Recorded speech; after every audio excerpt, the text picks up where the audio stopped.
إن الحمد لله نحمده ونستعينه ونستغفره ونؤمن به ونتوكل عليه ونعوذ بالله من شرور أنفسنا ومن سيئات أعمالنا من يهده الله فلا مضل له ومن يضلله فلا هادي له وأشهد أن لا إله إلا الله وأشهد أن محمدا عبده ورسوله أما بعد فأعوذ بالله السميع العليم من الشيطان الرجيم محمد رسول الله والذين معه أشداء على الكفار رحماء بينهم تراهم ركعا سجدا يبتغون فضلا من الله ورضوانا۔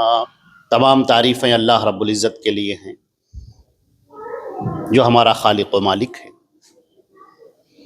آسمانوں اور زمین کا پیدا کرنے والا، کل کائنات کا تنہا پالنہار ہے،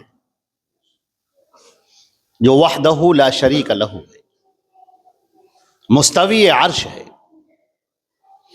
اپنے احکامات کو نازل فرماتا ہے، ہر ایک اس کے محتاج ہیں اور وہ کسی کا محتاج نہیں۔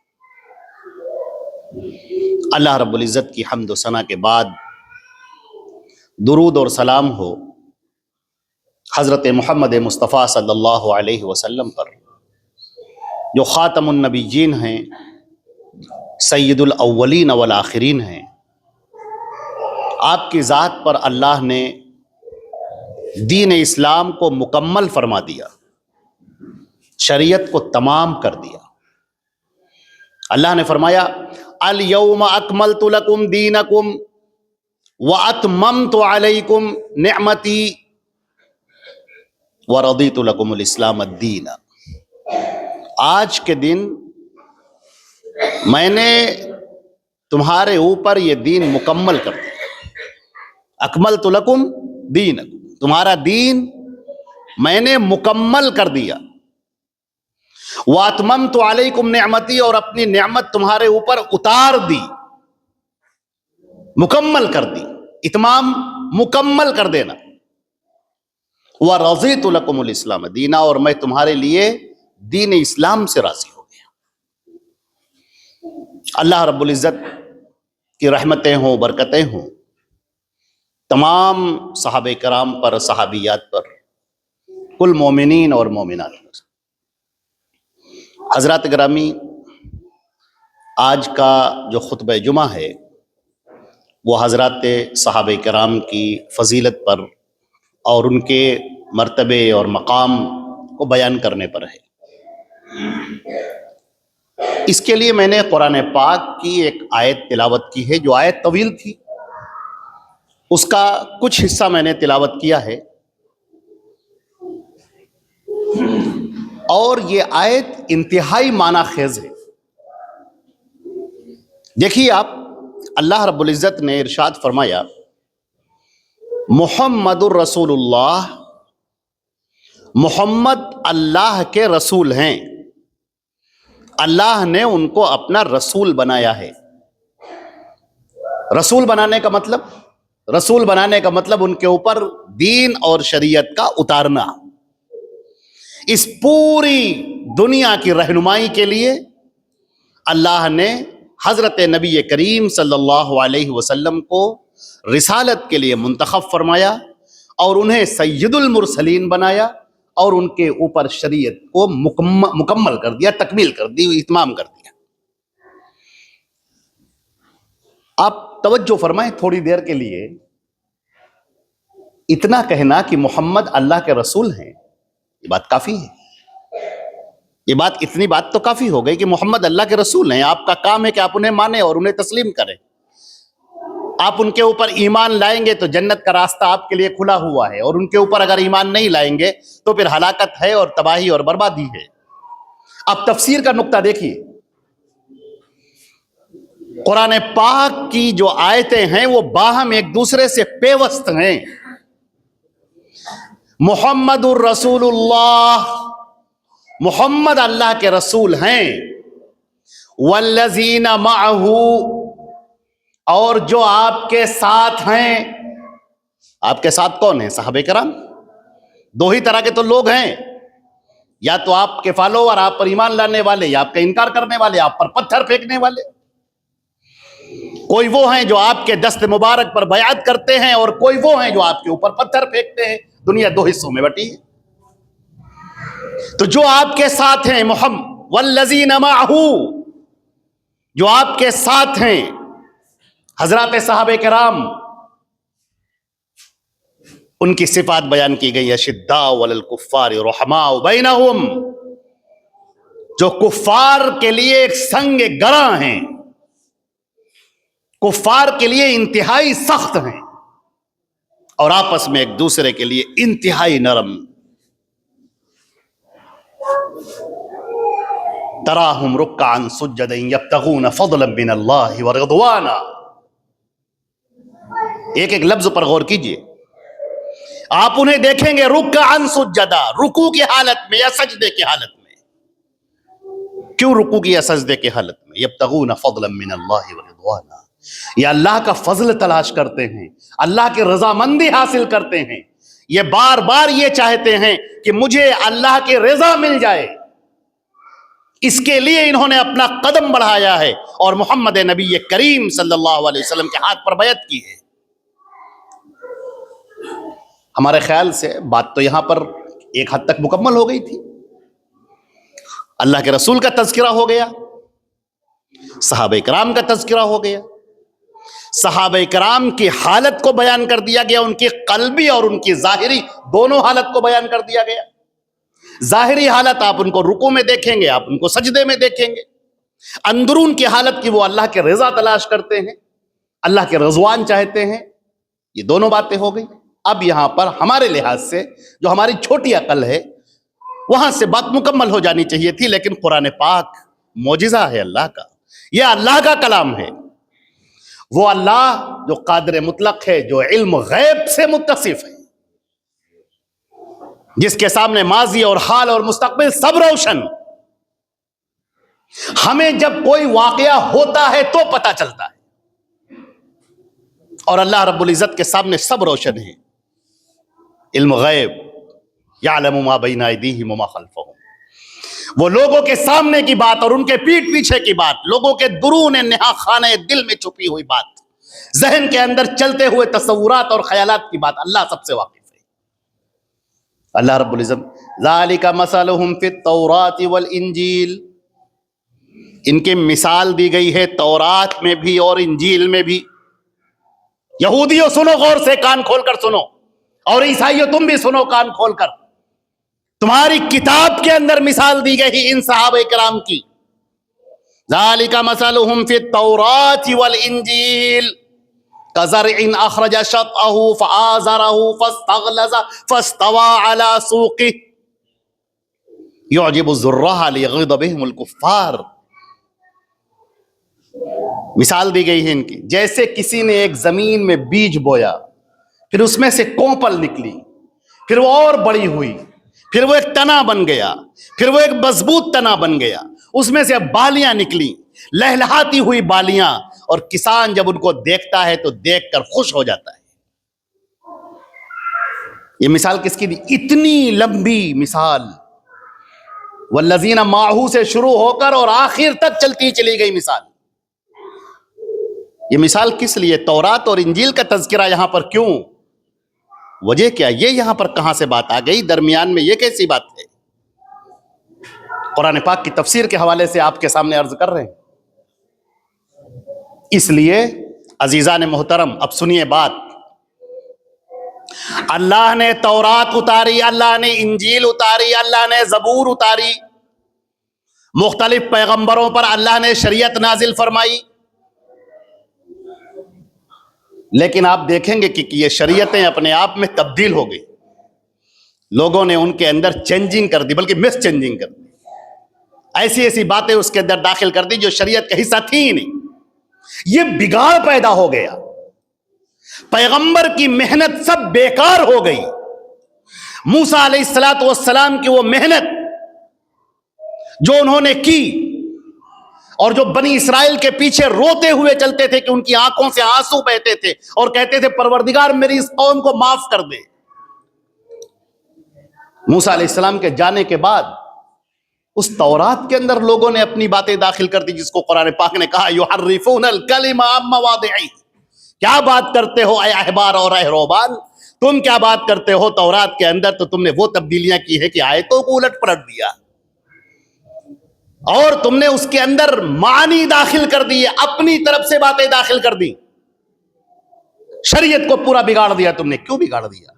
جب ہم اس کے اسباب پر غور کرتے ہیں تو ہمیں یہ بات اچھی طرح سے نظر آتی ہے کہ حاملین تورات, تورات کو اٹھانے والے جو موسیٰ علیہ السلام کے حواری ہیں, بہت توجہ دیجئے گا, اور اسی طرح حضرت عیسیٰ علیہ السلام, عیسیٰ ابن مریم,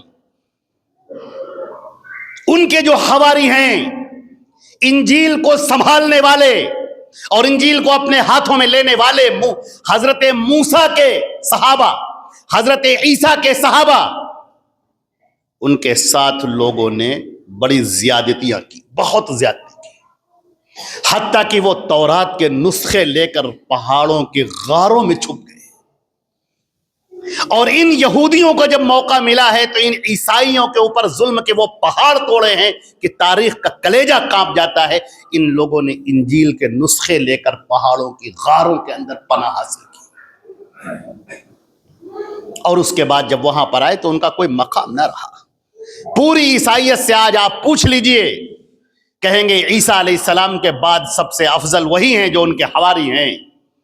یہودیوں سے پوچھ لیجئے تو کہیں گے کہ موسیٰ علیہ السلام اور انبیاء کے بعد جو موسیٰ کے ساتھی ہیں وہ سب سے افضل ہیں, لیکن ان کی کسی بات کو انہوں نے مانا نہیں, ان کی شخصیت ہی بگاڑ ڈالی, ان کی شخصیت کو داغدار کر دیا. نتیجہ یہ ہوا کہ موسیٰ علیہ السلام بہت عمدہ پیغمبر, لیکن ان کی تعلیم آگے نہ بڑھ پائی, تبدیلیاں پر تبدیلیاں ہوتی رہیں. عیسیٰ علیہ السلام زبردست پیغمبر, 500 سال بھی ان کی تاریخ پر گزرنے نہ پائے کہ پوری انجیل ملیا میٹ کر دی گئی. اب دیکھیے نبی کریم صلی اللہ علیہ وسلم جو بہترین معلم ہیں, اب بیان کیا جا رہا ہے کہ اے لوگو, تم کیا سمجھتے ہو کہ یہ محمد الرسول اللہ کا جو انتخاب ہوا ہے وہ ایسے ہی انتخاب ہو گیا, الٹپ انتخاب ہو گیا؟ نہیں, یہ آسمان اور زمین کے پیدا کرنے سے 50,000 سال پہلے اللہ رب العزت نے قلم سے کہا لکھ, قلم نے کہا میں کیا لکھوں؟ اللہ نے کہا تقدیر لکھ, میں جو بول رہا ہوں وہ لکھ. اور جب لکھنا شروع کیا تو جو محفوظ ہو گیا, جو لوح محفوظ پر اس دنیا کے اندر کی آفرینش ابتدائی دنیا سے لے کر انتہائی دنیا تک کے سارے معاملات لکھ دیے گئے, نوٹ کر دیے گئے. محمد رسول اللہ صلی اللہ علیہ وسلم کا انتخاب ہوا.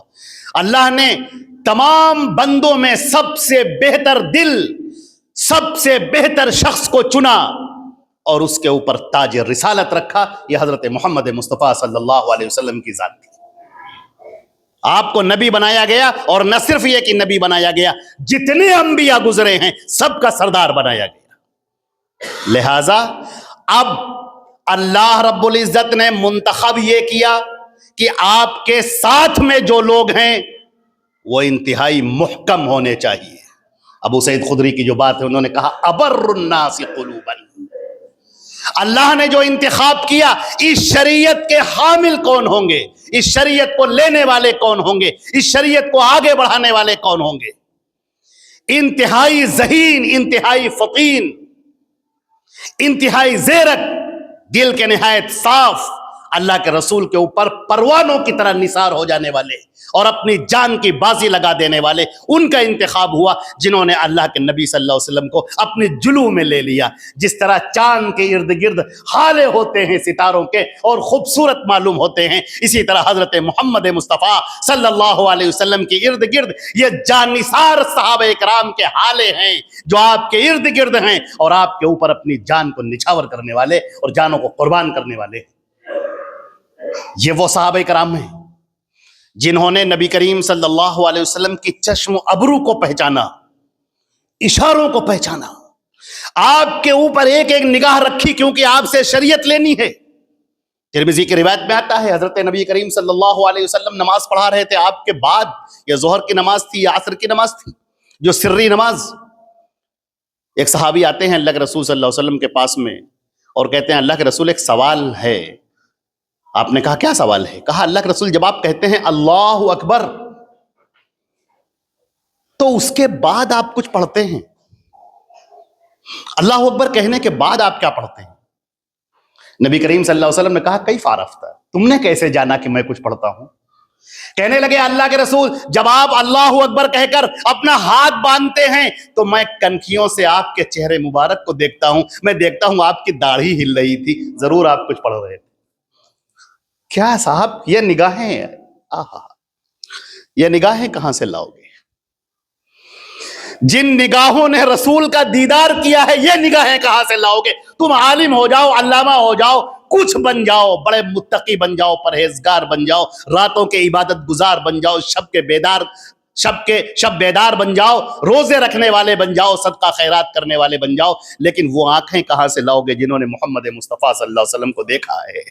وہ ہاتھ کہاں سے لاؤ گے جن ہاتھوں نے اللہ کے رسول کے ہاتھ پر بیعت کی ہے؟ حضرت مغیرہ ابن شعبہ رضی اللہ تعالی عنہ ہیں، جاڑوں کی رات ہے، ٹھنڈک کی رات، کڑکڑاتی ہوئی سردی کی رات، اللہ کے نبی صلی اللہ علیہ وسلم اپنے کمرے کے اندر ہیں، آپ کا معمول تھا پھر آپ باہر نہیں نکلتے تھے، اچانک آپ باہر نکلے، آپ نے کچھ آہٹ سے محسوس، آپ باہر نکلے، آپ نے دیکھا کہ ایک کوئی شخص ہے مسجد کے ستون سے ٹیک لگائے کھڑا ہوا ہے، ہاتھ میں تلوار لی ہے۔ آپ نے کہا من کون ہے یہ؟ آواز آتی ہے یا رسول اللہ مغیرہ ابن شعبہ، میں مغیرہ ابن شعبہ ہوں۔ اللہ کے نبی صلی اللہ علیہ وسلم نے فرمایا اس کڑکڑاکے کی کڑکڑاتی ہوئی ٹھنڈک میں سرد رات میں تم کیا کر رہے ہو یہاں کھڑے ہوئے؟ انہوں نے کہا اللہ کے رسول میں نے عشاء کی نماز آپ کے ساتھ پڑھی اور میں نماز پڑھ کے اپنے گھر کی طرف جا رہا تھا، اچانک میں نے دو لوگوں کو باتیں کرتے ہوئے سنا کہ آج کی رات ہم دونوں محمد مصطفیٰ صلی اللہ علیہ وسلم پر حملہ کریں گے اور حملہ کر کے انہیں ختم کر دیں گے۔ بس یہ بات میرے کانوں میں پڑنی تھی کہ میں وہیں سے پلٹ آیا اور تلوار لے کر کھڑا ہو گیا کہ کہیں کوئی آنے نہ پائے۔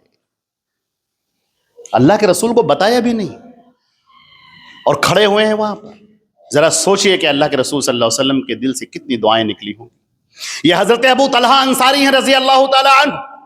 اللہ کے نبی صلی اللہ علیہ وسلم غزوہ احد کے موقع پر جب کفار پلٹ آئے مسلمانوں کے اوپر اور مسلمان تتر بتر ہو گئے، اللہ کے نبی صلی اللہ علیہ وسلم لڑکھڑا کر گر گئے، حضرت ابو طلحہ انصاری آپ کے ٹھیک سامنے جا کر کھڑے ہو گئے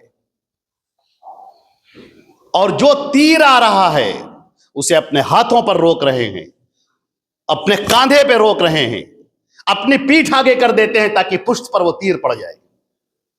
یہ حضرت ابو طلحہ انصاری ہیں رضی اللہ تعالیٰ۔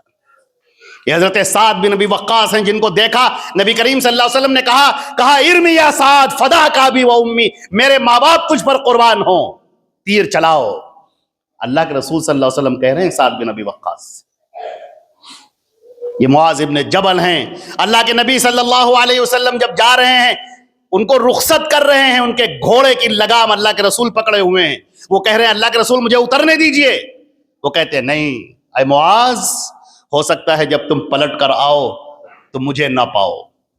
یہ سن کر حضرت معاذ رونے لگے۔ نبی کریم صلی اللہ علیہ وسلم نے کہا کہ معاذ رو نہیں، میری کہ ہدایات سنو، چنانچہ آپ نے ان کو ہدایات دی ہیں جو بخاری شریف میں اور دیگر جگہ مذکور ہیں۔ اے معاذ تم جا رہے ہو اہل کتاب کی طرف، سب سے پہلے انہیں تعلیم دینا تو توحید کی تعلیم دینا. جب وہ توحید سیکھ جائیں گے تب انہیں 5 وقت کی نماز کی تعلیم دینا، اور جب وہ نماز بھی سیکھ جائیں گے تب ان کو بتانا کہ ہم تم سے زکوٰۃ لیں گے، لیکن تمہارے تؤخذ من اغنیائہم وترد علی فقرائہم، ہم اپنے گھر لے کر زکوٰۃ نہیں جائیں گے، تمہارے امیروں سے لیں گے، تمہارے غریبوں پر خرچہ کریں گے. یہ حضرت معاذ بن جبل. یہ وہ صحابہ کرام جو اللہ کے نبی صلی اللہ علیہ وسلم کی ہدایات کو لے رہے ہیں. اب اللہ رب العزت نے کیا فرمایا ہے قرآن پاک کے اندر؟ اللہ رب العزت نے قرآن پاک میں فرمایا ہے کہ یہ وہ صحابہ ہیں جن کا تذکرہ میں نے تورات اور انجیل میں کیا ہے. اب تم اس غلطی کا شکار مت ہونا جو یہودی ہو گئے، اس غلطی کا شکار مت ہونا جو نصارہ ہو گئے. اللہ اکبر. اللہ کا علم غیب کیا زبردست ہے. اے مسلمانوں ہوشیار ہو جاؤ تم کہ تمہارے اوپر حملہ کہاں سے ہونے والا ہے اللہ تعالیٰ تمہیں بتا رہا ہے. کیا تم سمجھتے ہو کہ شیطان مردود بیٹھ جائے گا، ٹھنڈے پیٹ بیٹھ جائے گا؟ نہیں، وہ اس دین کو خراب کرنے کی، اس دین کو ملیا میٹ کرنے کی، اس دین کی شکل بگاڑنے کی پوری کوشش کرے گا. اور اس کا آغاز کہاں سے ہوگا؟ عزیزان محترم اب سنیے اس کا آغاز کہاں سے ہوگا. اسلام کا جب سورج طلوع ہوا تو وہ نیر تابہ ایسا چمکا کہ سارے چراغ گل ہو گئے. نہ تورات باقی رہی، نہ انجیل باقی رہی، نہ زبور باقی رہے. سارے مذاہب سب دم توڑ دیا، کیونکہ حق آ گیا، روشنی آ گئی، اندھیرا کافور ہو گیا. جال حق وزہق الباطل ان الباطل کان زہوقا. حق آ گیا، باطل مٹ گیا، اور باطل تو تھا ہی مٹنے کے لیے. اس کے اندر کب اتنی طاقت کہ وہ اس سورج کا مقابلہ کر سکے. اب یہودیوں نے پہلی کوشش کی کہ اللہ کے نبی صلی اللہ علیہ وسلم کو شہید کر دیں. صرف اس چیپٹر کو کبھی آپ پڑھیے گا کہ یہودیوں نے، مشرکوں نے کیا کیا کوشش کی ہیں اللہ کے رسول کو شہید کرنے کی، انہیں قتل کرنے کی، انہیں زہر دینے کی، انہیں مارنے کی. لیکن اللہ نے کہا تھا واللہ یعصمک من الناس، اے محمد تم دین کو بڑھاؤ، دین کو پھیلاؤ، اللہ تمہاری حفاظت کرے گا لوگوں سے. لہٰذا اللہ کے نبی صلی اللہ علیہ وسلم تو دنیا سے تشریف لے گئے دین کو مکمل کر کے. اللہ نے کہہ دیا الیوم اکملت لکم دینکم، میں نے تمہارا دین مکمل کر دیا. اب کیا ہو؟ اب دین تو مکمل ہو گیا. اب اللہ کے رسول دنیا سے تشریف لے جا چکے، اب یہ دین رک ہی نہیں رہا ہے. ہم تو یہ سمجھ رہے تھے کہ اللہ کے نبی کا انتقال ہوگا تو ایک نیا نبی کھڑا ہو جائے گا مسیلمہ الکذاب، اور لوگ اس کی طرف آ جائیں گے. لیکن ہوا یہ کہ اس کے اوپر ایمان لانے والے چند لوگ بھی نہ رہے. جنگ کے اندر اسے بری طریقے سے مارا گیا، قتل کر دیا گیا اسے. اب کیا ہو؟ اسلام تو رک ہی نہیں رہا ہے.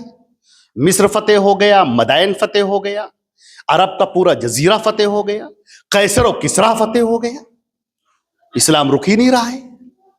ارے بھائی اس اسلام کو کیسے روکا جائے؟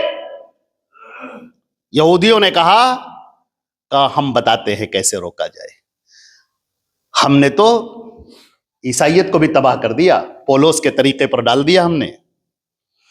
چنانچہ یہودیوں نے سب سے پہلا کام جو کیا ہے وہ حضرات صحابہ کرام کے درمیان جھوٹ اور فریب پھیلا کر، ان کے بارے میں ایک دوسرے کو ابھار کر، ان کے بارے میں ایک دوسرے کے خلاف کان بھر کے، کیونکہ تھے تو وہ انسان ہی، پھر ان کے بارے میں بڑا پروپگنڈا کر کے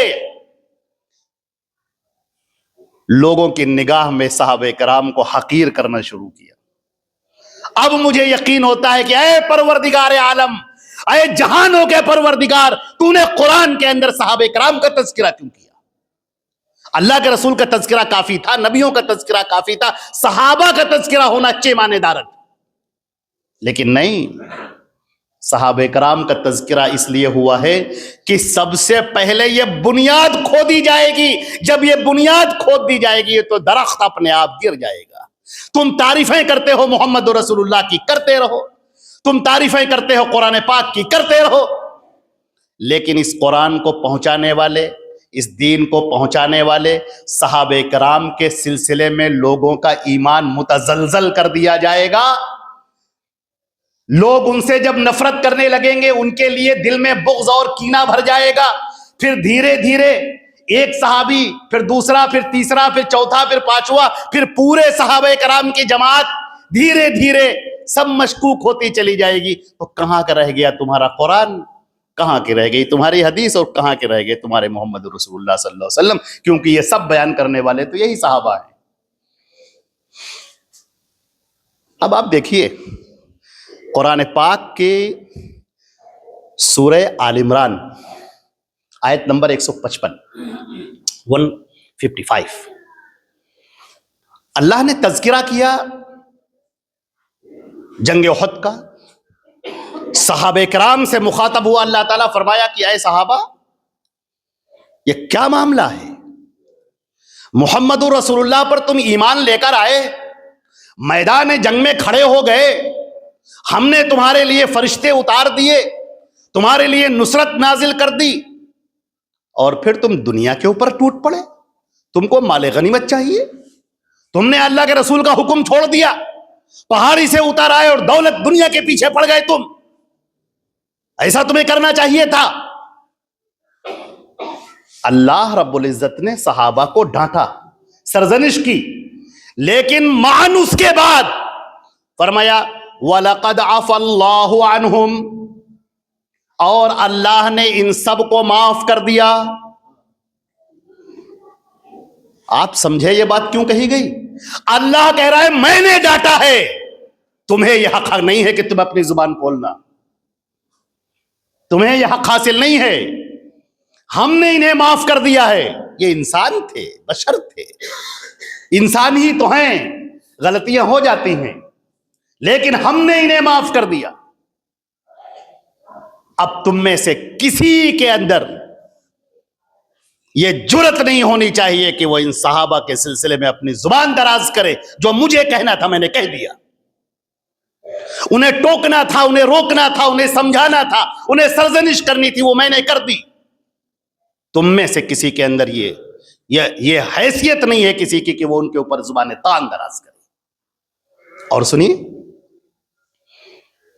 سورہ توبہ کی جو آیت ہے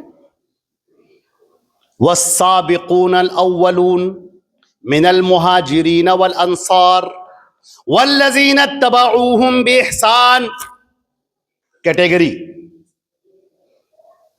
اللہ کے نبی پر ایمان لانے والے مہاجرین صحابہ، انصار صحابہ، پھر اس کے بعد ایمان لانے والے جو ان کی پیروی کرنے والے اور انہی کے طرز پر چلنے والے صحابہ. یہ سارے صحابہ کرام، یہ صحابہ کی ایک پوری جماعت، سارے کے سارے صحابہ. اللہ رب العزت فرماتا ہے رضی اللہ عنہم ورضوا عنہ، اللہ ان سے راضی ہو گیا اور یہ بھی اللہ سے راضی ہو گئے. ابھی آپ نے سورہ سنی تھی یبتغون فضلا من اللہ ورضوانا، یہ اللہ کا فضل چاہتے ہیں، اللہ کے رضا چاہتے ہیں. اللہ نے انہیں رضا کا پروانہ دے دیا اور کہا یہ ہم نے تمہیں دے دیا، ہم نے تمہیں عطا کر دیا. رضی اللہ عنہم ورضوا عنہ، اللہ رب العزت ان سے راضی ہو گیا اور یہ بھی اللہ سے راضی ہو گئے. یہاں پر جو کیٹیگری بنا دی ہے میرے عزیزوں، کیا بات ہے. اس کیٹیگری کا یہاں بھی ذکر کیا گیا ہے اور سورہ حدید کی آیت نمبر 10 کے اندر بھی اس کا تذکرہ کیا گیا ہے، جہاں پر اللہ نے کہا ہے کہ وہ لوگ جو ایمان لانے والے ہیں فتح مکہ سے پہلے اور خرچہ کرنے والے ہیں، اور جو فتح مکہ کے بعد خرچ کرنے والے ہیں، دونوں برابر نہیں ہو سکتے. اولئک اعظم درجہ، ان کے درجات بڑے ہیں. اب آپ دیکھیں اس آیت میں اور سورہ حدید کی اس آیت میں دونوں کے اندر صحابہ کرام کی کیٹیگری اللہ نے بیان کر دی. صحابہ برابر نہیں ہیں، جیسے رسول برابر نہیں ہیں. ہمارے نبی کا مرتبہ سب سے بلند ہے، اولو العزم من الرسول کا مرتبہ باقی صحابہ کرام میں بلند ہے. اسی طرح صحابہ کے مراتب بھی ہیں، ان کے ہاں سب سے بڑا مرتبہ سیدنا ابو بکر صدیق رضی اللہ تعالیٰ عنہ کا ہے، پھر حضرت عمر فاروق رضی اللہ تعالیٰ عنہ. پھر سیدنا عثمان ذو النورین رضی اللہ تعالیٰ عنہ کا ہے، پھر سیدنا علی مرتضی رضی اللہ تعالیٰ عنہ کا ہے، یہ پھر عشرہ مبشرہ ہے، پھر مہاجرین ہیں، اور اس کے بعد پھر جنگ بدری صحابہ ہیں، پھر جنگ احد میں شریک ہونے والے صحابہ ہیں، پھر بیعت رضوان کے صحابہ ہیں، بہت سارے یہ صحابہ کرام کی کیٹیگریز ہیں۔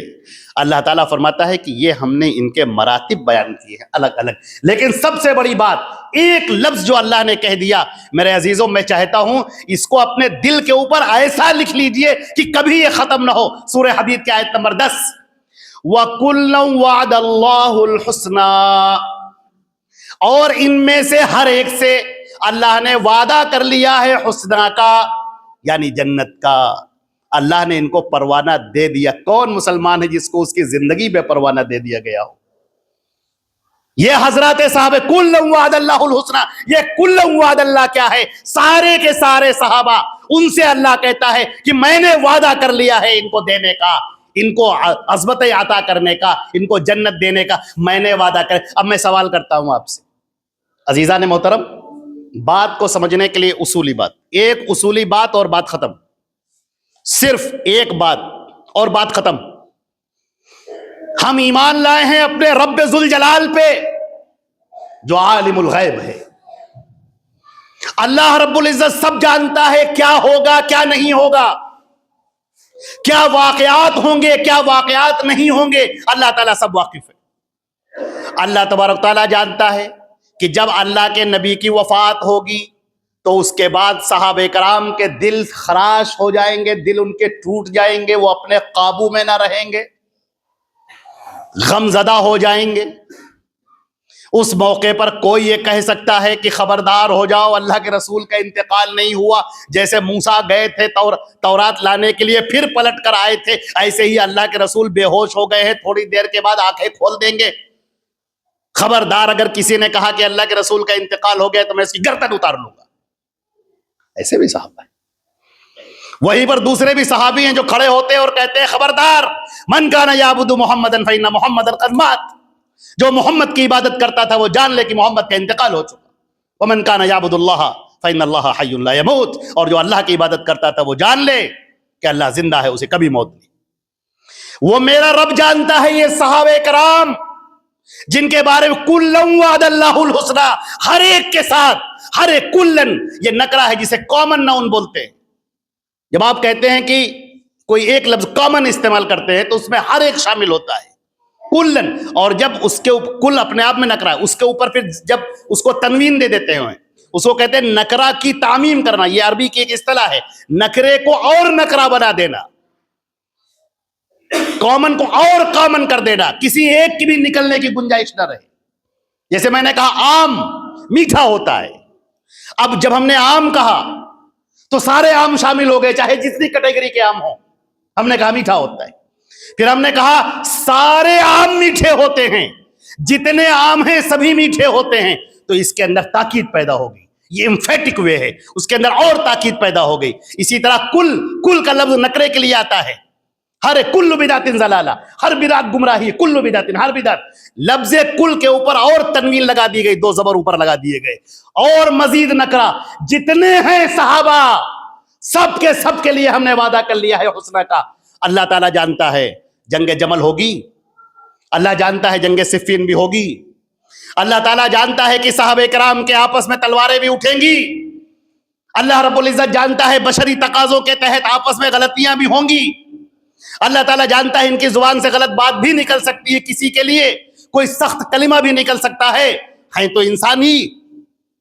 اللہ رب العزت نے فرمایا کہ سنو، یہ صحابہ ہیں، ان کی ذمہ داری ہم نے لی ہے،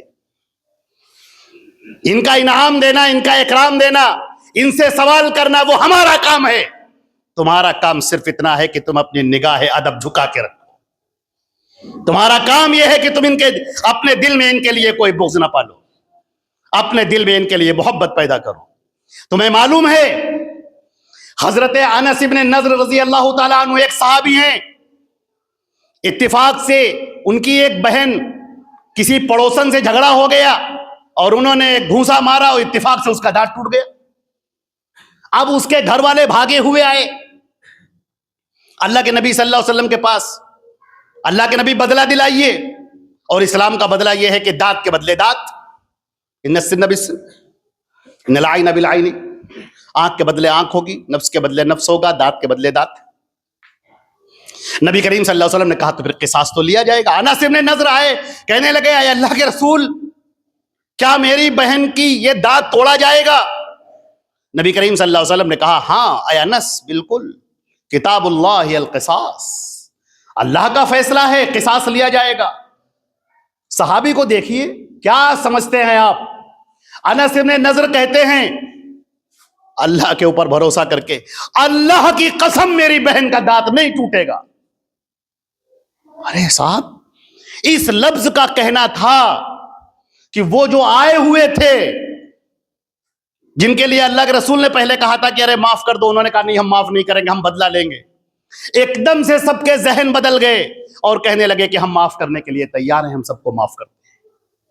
نبی کریم صلی اللہ علیہ وسلم نے فرمایا ان من عباد اللہ من لو اقسم علی اللہ لا برہ، اللہ کے کتنے ایسے بندے ہیں کہ اگر اللہ کے اوپر بھروسہ کر کے قسم کھا لے تو اللہ ان کی قسم کی لاج رکھ لیتا ہے۔ یہ وہ صحابہ ہیں جن کی زبان سے نکلی بات کو اللہ نے پورا کر دیا کہ خبردار، دل پھیر دیے لوگوں کے، ذہن پھیر دیے لوگوں کے، جو ابھی تک کھڑے ہوئے تھے کہ نہیں ہم یہ بدلہ لے کر رہیں گے، اچانک کہتے ہیں کہ ہم نے معاف کر دیا۔ حضرت ابو امامہ باہلی رضی اللہ تعالیٰ عنہ جب ایمان لاتے ہیں، اللہ کے رسول انہیں ان کے قوم کی طرف بھیجتے ہیں، اور جب وہ وہاں پر جاتے ہیں لوگوں کو سمجھاتے ہیں، لوگوں نے دھکے مارا، انہوں نے کہا کہ اے میں اپنی قوم کے درمیان آیا ہوں، تم لوگ میرے رشتہ دار بھی ہو۔ انہوں نے کہا کوئی رشتہ داری نہیں، چلو نکلو یہاں سے۔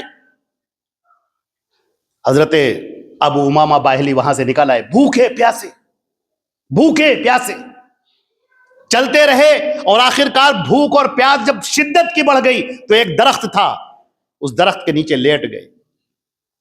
جب وہ لیٹ گئے تو خواب میں کیا دیکھتے ہیں، سونے میں خواب کے عالم میں کیا دیکھتے ہیں کہ کوئی ایک شخص آیا ہے اور دودھ کا پیالہ لے کر آیا ہے اور کہہ رہا ہے اسے پیو۔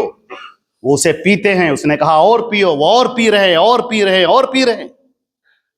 ادھر ان کی قوم کے لوگوں میں کچھ عقل مند لوگ بھی تھے، انہوں نے کہا یہ تو ہم نے بڑا غلط کیا کہ یہ اپنے ہی بھائی کو، ہمارا ہی بھائی ہے بہرحال، اس کو ہم نے بھوکا پیاسا یہاں سے بھگا دیا، یہ ٹھیک نہیں ہے، چلو اسے ڈھونڈ کر لاتے ہیں، اسے کھانا کھلاتے ہیں ہم لوگ۔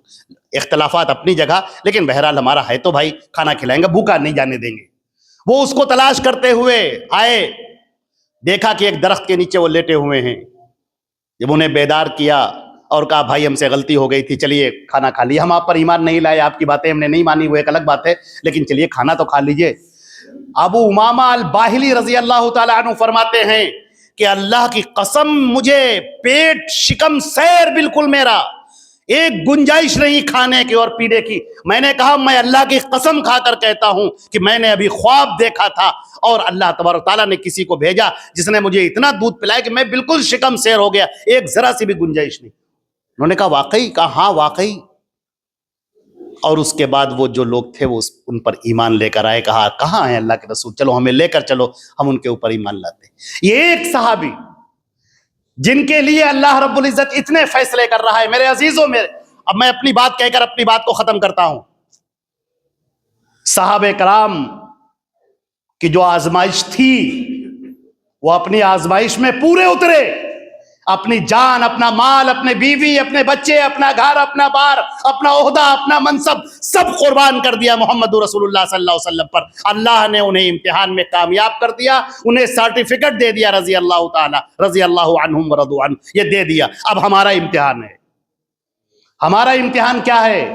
ہمارا امتحان یہ ہے کہ اے مسلمانوں، یہ یہود اور نصارہ کے ایجنٹ، یہ ابلیس کے ہرکارے، یہ آئیں گے جڑ کھودنے اسلام کی۔ تمہارا کام یہ ہے کہ تم سارے صحابہ کی حفاظت کا ذمہ اپنے لو اور آگے بڑھو اور ان سرحدوں کی حفاظت کرو۔ کوئی ایک صحابی بھی اس سے خارج نہیں، ایک صحابی، یہ ہمارا ایمان ہے۔ جب لوگ تمہارے سامنے لے کر آئیں، یہ تاریخی روایت کو دیکھیے، یہ روایت کو دیکھیے، آپ ان سے کہیے کہ جس اللہ نے، جو عالم الغیب ہے، جو سب جانتا ہے کیا ہونے والا ہے کیا نہیں ہونے والا ہے، جب اس نے فیصلہ کر دیا کلن وعد اللہ الحسنی، ہر ایک کے لیے ہمارا حسنہ کا وعدہ ہے، رضی اللہ عنہم ورضوا عنہ، اللہ ان سے راضی ہو گیا اور یہ اللہ سے راضی ہو گئے۔ فَإِنْ آمَنُوا بِمِثْلِ مَا آمَنْتُمْ بِهِ، اگر یہ لوگ ایمان لاتے ہیں جیسے صحابہ تم ایمان لائے ہو، فقد اہتدوا، تو یہ ہدایت پا جائیں گے، تم کو معیار ایمان بنا دیا گیا۔ آپ یہ کہہ دیے قرآن پاک کی آیتیں ہیں، ہم اللہ پر ایمان لائے، اس کے رسول پر ایمان لائے، اللہ اور اس کا رسول جس کو اچھا کہے ہم اسے اچھا کہتے ہیں، یہ باتیں ہمیں نہ پڑھاؤ، یہ باتیں ہمیں نہ دکھاؤ، اس معاملے کو ہم اللہ کے حوالے کرتے ہیں۔ اے میرے عزیزو، اپنے اس ایمان کو سنبھال کر لے کر جاؤ۔ نہ معلوم کتنے ایسے لوگ ہیں جو صحابہ کرام پر زبان تان دراز کرتے کرتے کرتے سارے صحابہ کرام کو مرتد کہہ بیٹھے۔ شیعوں کو تو باقاعدہ عقیدہ بدع بنانا پڑا کہ اللہ سے غلطی ہو جاتی ہے، اللہ نے پہلے دیکھا یہ صحابہ ٹھیک تھے، بعد میں یہ خراب نکلے، یہ عقیدہ بدع ہے، اس لیے انہوں نے کہا ارتد الصحابۃ کلھم، سارے صحابہ مرتد ہو گئے چار کو چھوڑ کر۔ میرے عزیزو، ان سب چکروں میں آپ مت آئیے، صحابہ کرام کی ان عظمتوں کو سمجھیے، کیونکہ یہ اللہ کے رسول کی سیرت کو بیان کرنے والے ہیں، یا اللہ کے رسول کی ایک ایک حرکت کو، ان کے نوک و پلک کو، ان کی باتوں کو، ان کے اقوال، ان کے اعمال، ان کی تقریر، ان کی گفتگو، ان کی وعظ، ان کی نصیحت، ان کے فتاوے، ان کو بیان کرنے والے ہیں اور اس کے لیے حفاظت کرنے والے ہیں، بھوکے رہ رہ کر حدیثیں سننے والے ہیں، اپنا سب کچھ بیچ کر حدیثیں سننے والے ہیں، پیٹ پر پتھر باندھ کر اللہ کے رسول کے ساتھ میں شانہ بشانہ ہو کر لڑنے والے ہیں۔ ان صحابہ کرام کے لیے تم اپنی زبانیں دراز نہ کرو، یہی صحابہ کرام ہیں جنہوں نے تمہیں حدیث دی ہیں، قرآن دیا ہے، اور انہوں نے حدیثوں کو جیسا سمجھا ویسا تمہارے سامنے پیش کیا ہے۔ تم کس کے چکر میں آ گئے ہو لوگوں کے؟ یہ تو باطل، اہل باطل تو چاہتے ہی یہ ہیں کہ تم ایک، جیسے دیوار لگی ہوئی ہے، اس کی ایک اینٹ نکالیے، کچھ دنوں تک اب تو دیوار صحیح لگے گی، تھوڑے دنوں کے بعد آپ دیکھیں گے دوسری اینٹ بھی کمزور پڑنی شروع ہوئی ہو، پھر وہ بھی گر جائے گی، پھر تیسری، پھر چوتھی، پھر پانچویں، پھر چھٹی، پھر کوئی باقی نہیں رہے گا۔ جیسے پلر ہے، یہ پوری چھت ان پلر پہ قائم ہے، یہ پلر نکال دیجئے چھت دھڑام سے گر جائے گی۔ اسی طریقے سے صحابہ کرام یہ پلر ہیں دین اسلام کے، یہ پلر جہاں سے ٹوٹے گا پھر دھیرے دھیرے وہ حصہ مخدوش ہوتا چلا جائے گا، چھت دھڑام سے گر جائے گی۔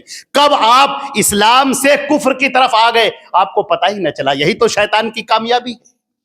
کب آپ اسلام کی راہ پر چلتے چلتے، نماز روزہ کرتے کرتے، کب آپ کفر کی راہ پر آ گئے اور جہنم کے راستے پر چلنے لگے، یہی تو شیطان کی کامیابی ہے۔ یہی تو وہ آپ کے دماغ سے کھیلنا چاہتا ہے، آپ کے جذبات سے کھیلنا چاہتا ہے، آپ کے دماغ پر ہتھوڑے برسانا چاہتا ہے اور کفر کی پٹی پڑھانا چاہتا ہے، اور آپ کے دل کو دھیرے دھیرے ان صحابہ کرام کے بغض میں مبتلا کر کے اللہ کی رحمتوں سے آپ کو محروم کرنا چاہتا ہے۔ یہی تو اس کا کام ہے۔ اللہ رب العزت ہم کو اور آپ کو عمل کرنے کی توفیق عطا فرمائے۔ میرے عزیزو، یہ صحابہ کرام ہمارے لیے معیار ہیں، معیار ایمان ہیں، ان میں سے کسی کے لیے بھی اپنے دل کے اندر بغض اور کسی قسم کا کینہ اپنے دل میں نہ رکھیں۔ ان سب کا معاملہ اللہ رب العزت نے اپنے ہاتھ میں لے لیا ہے، وہ فیصلہ کرنے والا ہے۔ جب اس نے فیصلہ کر دیا تو ہم کون ہوتے ہیں بولنے والے؟ اللہ رب العزت ہم پر، آپ پر رحم فرمائے، ہم سب کو ایمان پر استقامت عطا فرمائے، ایمان مضبوط ایمان عطا فرمائے، دین کی راہ میں سد سکندری بننے کی توفیق عطا فرمائے۔ اللہ رب العزت ہمیں پہاڑ جیسا جما دے اور لوہے کی لاٹ جیسا مضبوط کر دے، اور ایسا مضبوط ایمان کر دے کہ ہوائیں اسے اپنی جگہ سے ہلا نہ سکیں۔ اے اللہ، تو اپنے فضل و کرم سے اس پوری بستی پر اپنی رحمت نازل فرما، یہاں کے لوگوں کے لیے ہدایت کی ہوائیں چلا دے۔ یا اللہ، جو گمراہی کے دلدل میں پھنسے ہوئے ہیں، یا اللہ انہیں گمراہیوں سے نکال کر روشنی میں لے آ۔ یا اللہ، اپنے نبی کی کتاب کی طرف، اپنے نبی کی سنت کی طرف، قرآن اور حدیث کی طرف اے اللہ ان کو لے آ۔ اے اللہ، اپنی جنتوں میں ان کو داخل کر دے۔ اے اللہ، یہاں کے ذمہ داران پر، یہاں کے امام پر، مصلیان پر اور ان کے گھر والوں پر اور اس پوری بستی پر اے اللہ اپنی رحمت کی نظر ڈال دے۔ یا اللہ، ان سب پر اپنی رحمتیں نازل کر دے۔ یا اللہ، جہاں چوک ہو جائے، جہاں غلطی ہو جائے، یا اللہ ہماری اصلاح کر کر دے، ہمارے سینوں کو کھول دے یا اللہ، اور قرآن حدیث کی باتوں کو دلوں میں داخل کر دے یا اللہ۔ ہم آپ کی جنت میں داخل ہونا چاہتے ہیں یا اللہ۔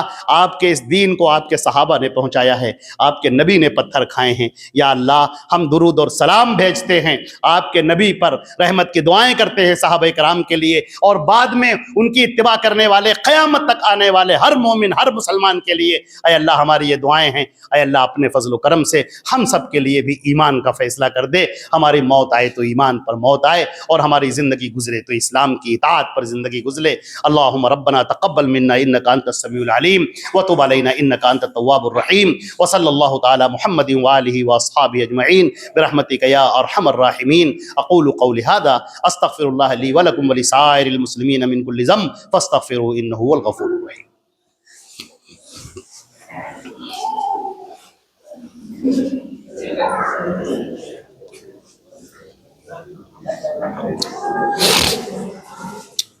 الحمد للہ رب العالمین والصلاة والسلام علی محمد وآلہ واصحابہ اجمعین، اما بعد۔